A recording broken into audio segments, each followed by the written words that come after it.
Street food खाइबा को समस्त को पसंद आसी थाए। आज सेमती गोटे स्ट्रीट फूड रेसिपी मु आपण सहित शेयर करी जहाँकि मैगी नूडल्स खाइबा को बहुत भल लगे।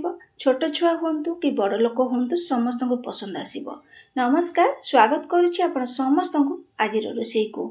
ताले चलतु आज रेसिपी मैगी नूडल्स आरंभ करबा। गैस ऑन करके गोटे कड़ाई रे 2 ग्लास पानी से अल्प किछि लुण आधा चामच तेल देकी भल भाव ये गोलैकी पानी को मीडियम फ्लेम रे फुटवाई छाड़ी देछि।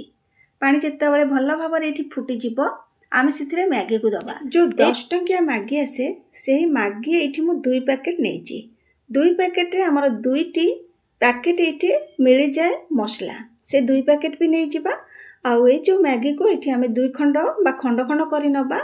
पानी ये भल भाव फुटी गलानी। एबे से आम से मैगी को दे दबा। मैगी को दे सारा पर ताको आम किछि समय सिझिबा छाड़ीदेबा। मन रखिबे ये जो मैगीटा आपण माने बेसी सिझेबेनी। जदि बेसी सिझी जाउची ताले आपनकर मैगी जेता बनेबे एटा बिल्कुल गोटा गोटा हबनी। तो आकु आपण कम करिवे अधा सिझिबो पाखापाखि 70% सिझिजिबो। तापरे ताको तुरंत छाणी नेबे आ ताको ठंडा करबा पई रखि नेबे। एठी हमर मैगी भल भाव हो गलानी। आ बेसी मु आकु सिझौनी। एबे ताको छाणी नउची। आ छाणी के देखंतु एठी मु ताको गोटे प्लेट रे बाहर करी नेछि। आ देखि पारुते मैगी हमर केमती पूरा गोटा गोटा अछि। एबे कोन करूची कड़ाई को भल भाव रे गरम करी नउची। आ सेथिरे पाखापाखि 2-3 चामच दे दूची तेल। तेल को भल भाव रे एठी गरम करी नबा। प्रथमे कड़ाई को भल के गरम कर सारा पर से तेल दिंतु। आउे तेल को भी भल के गरम करनियंतु। तेल भल भाव में गरम हो गला पर से रसुण अदा और कंचा लंका को देके भल भाव में भाजी नबा। चाइनीज आइटम रे अदा रसुण कंचा लंका दिया जाए जोटा कि खाइबा को बहुत बढ़िया लगी थाए। आर बास्ना बहुत भल आसी थाए। एठी देखंतु बढ़िया भाव में भाजी गला पर से मु दे दूची पियाज को पूरा पतला पतला करके काटिकी रखी। याको भी आम मीडियम टू हाई फ्लेम रे ताको किछि समय भाजी नबा। परिबा टिके एठे कंचा रहे जोटा कि खाइबा को स्वादिया लगी था।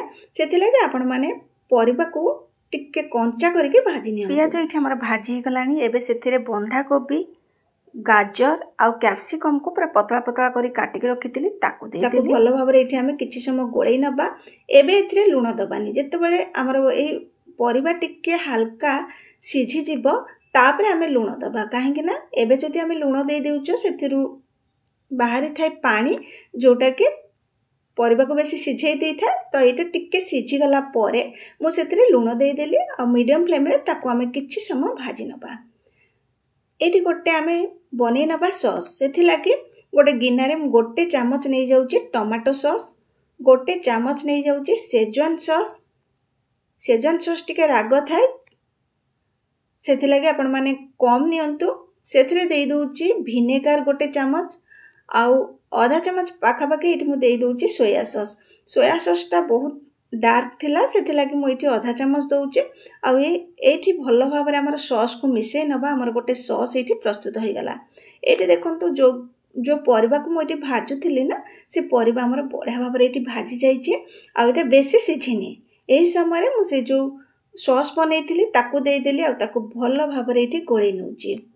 गैस रो फ्लेम को मीडियम रे रखी के आको आमे भल भाव रे एठी गोळै नबा। ए जत्ते बेले भल भाव रे मिसी जिवो आमे सेथिरे सिझाई के रखिथिबा मैगी को एठी देई दबा। सब को भल भाव रे एठी मिसई नबा। भल भाव रे मिसई साला परे एथिरे मु देई दोउची मैगी रो जो 2 पैकेट मसला बाहर थिला ताको देई दबा। आ सेथिरे देई दबा आमे गोलमरिच गुंड। आउ सबू को भल भाव में आम मिसई नबा। आपण माने भी एमती ही मैगी बनातु। देखिए छुआ मान को बहुत पसंद आसीबो। आम घरे प्राय एमती ही मु बनै निए जोटा कि मैगी नूडल्स हो जाए जो जहाँ कि समस्त को पसंद आसी था। सबू को दे सारा पर ये मु भल भाव में गैस रो फ्लेम को मीडियम रे रखिकी ताकू भल कि मिसई नउची। एठी देखंतु आमर सुपर टेस्टी मैगी नूडल्स एठी प्रस्तुत हो गला। आपण माने देखिले केते सहजरे आमे मैगी नूडल्स घरे बनै पाइले। एटा खाइबा को ना सत्तरे बहुत भल लागि थाए। आपण माने गोटे थरा ट्राई करंतु। पुणी देखा बा नुआ एक वीडियो रे। जय जगन्नाथ।